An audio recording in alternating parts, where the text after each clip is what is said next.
Doctor সাহেব,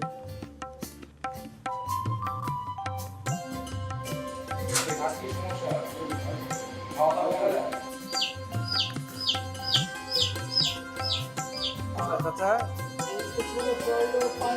হ্যাঁ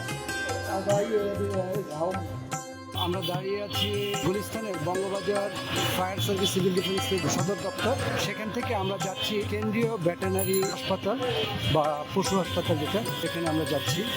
আপনাদের দেখাবো যে বাংলাদেশের এটাই সবচেয়ে বড় ভেটেরিনারি হসপিটাল এবং সেখানে কিভাবে পশুদের চিকিৎসা করা হয় সেই বিষয়গুলো আপনাদের দেখাবো। আমরা ঢোকার ক্ষেত্রে দেখছি একটি বিড়ালকে, কি হয়েছিল ওটা? এই বিড়ালটার ভাইরাস জ্বর হয়েছিল, এটার জন্য আনা হয়েছে। এটা কি চিকিৎসা করছে, ওষুধ দিয়েছে, ভ্যাকসিনেশন নাকি অন্য কোনো? আচ্ছা আচ্ছা, বিড়ালটাকে অলরেডি ইঞ্জেকশন দিয়েছে এবং অন্য অন্য ওষুধ যেগুলো দরকার সেগুলো দিয়েছে। একজন একটা কুকুর নিয়ে আসছে। কুকুরের চিকিৎসা হয়েছে? কি সমস্যা হয়েছে এটা? ও, আপনাদের বিড়ালটা কি হয়েছে নাকি কুকুর? হ্যাঁ, সমস্যা কি হয়েছে? এই কুকুর কিছু ভ্যাকসিনের জন্য, রেগুলার ভ্যাকসিন। আমরা দেখতে পাচ্ছি যে অনেকেই লম্বা সিরিয়াল ধরে আছে।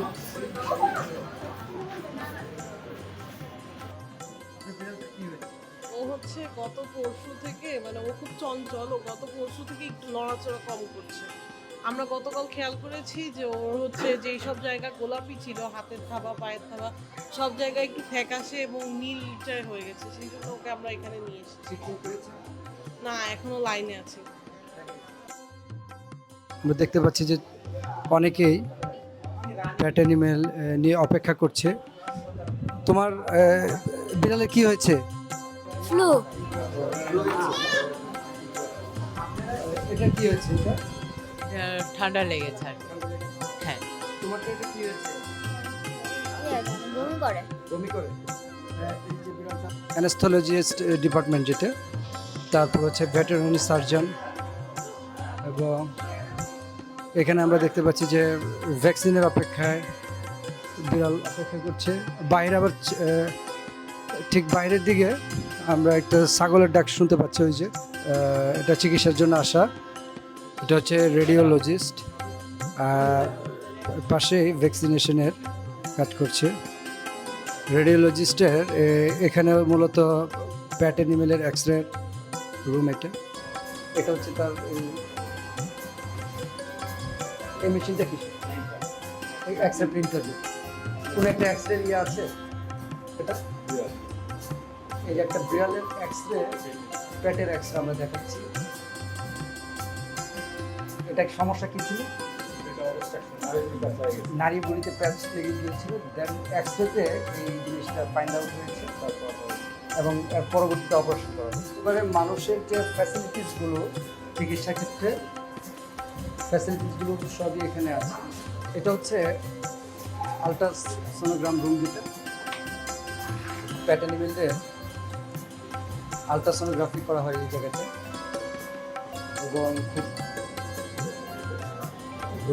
আলট্রাসোনোগ্রাফি করা হচ্ছে।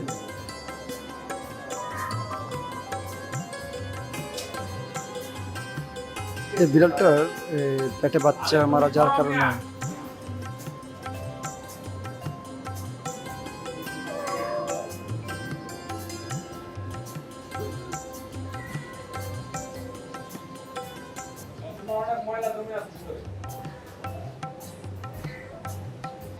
ওইখানে একটা ছোটোখাটো অপারেশন থিয়েটারের মতো আছে। মূলত একটা ড্রেসিং বা বিভিন্ন ইস্যুস এখান থেকে সলভ করা হয়, এবং এটা একটা অপেক্ষাগার।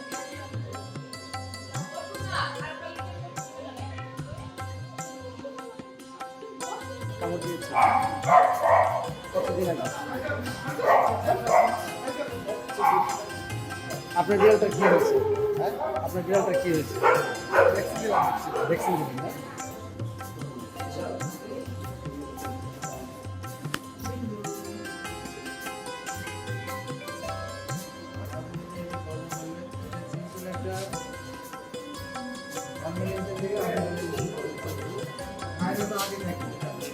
কি পাখিটা কি হয়েছে কি? কুকুরটার পায়ে প্রবলেম ছিল, যার কারণে এখন ড্রেসিং করার জন্য প্রস্তুতি নিচ্ছে। মুখটা বেঁধে নিচ্ছে যাতে কোনো ধরনের কামড় দিতে না পারে। মুখটা বেঁধে দেওয়া হয়েছে যাতে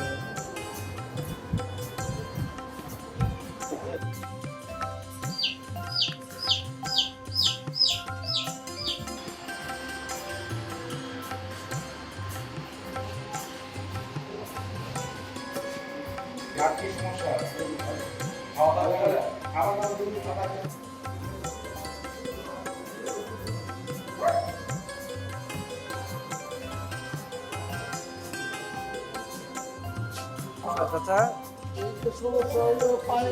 হ্যাঁ পায়ে ঘাও হয়ে গেছে না? বুঝতে পারলাম। কি হয়েছে?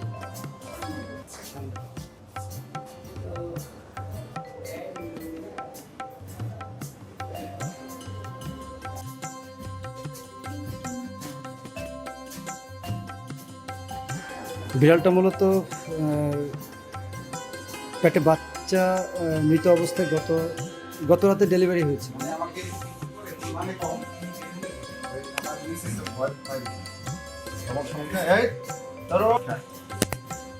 কিন্তু আগে ভাতটা মিস করে দিলে এগুলা খেতে কিন্তু এখন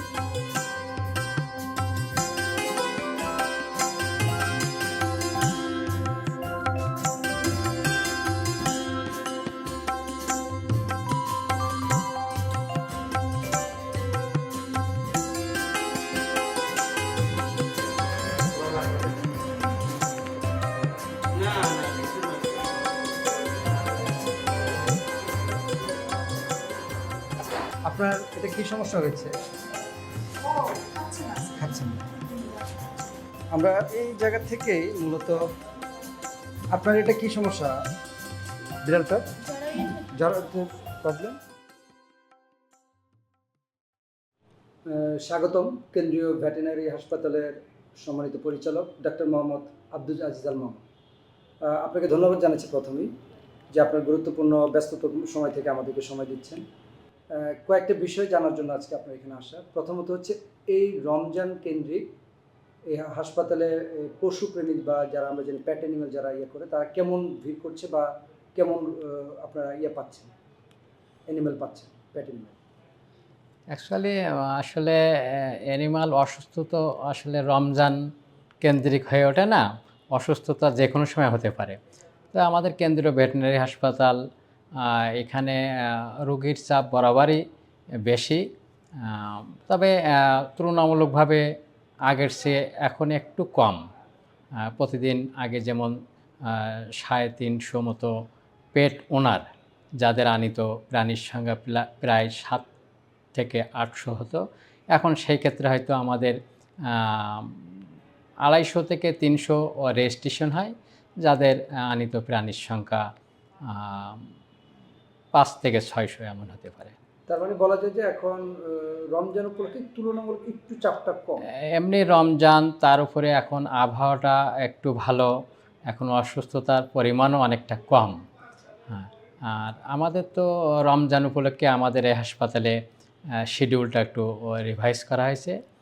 এই ক্ষেত্রে আমরা যেমন সরকারি অফিসগুলো 9টা থেকে 3:30 পর্যন্ত, বাট আমরা যেহেতু 2 শিফটে এখানে সেবাটা দিয়ে থাকি, আমাদের এখন 9টা থেকে 1:30 পর্যন্ত আমাদের 9টা থেকে 1টা প্রথম শিফট এবং 1টা থেকে 1:30 পর্যন্ত আমাদের আধা ঘন্টা নামাজের বিরতি থাকে। এরপরে আবার 1:30 থেকে 4:30 পর্যন্ত আমাদের এই সেবাটা, দ্বিতীয় শিফটের সেবাটা চলে থাকে। এর বাইরেও আমাদের যদি কারো সমস্যা থেকে থাকে সেই ক্ষেত্রে আমাদের যারা আবাসিক ভাবে এখানে ডাক্তাররা অবস্থান করে, প্রয়োজন হলে আমরা তাদের মাধ্যমে এই সেবাটা দিয়ে থাকি।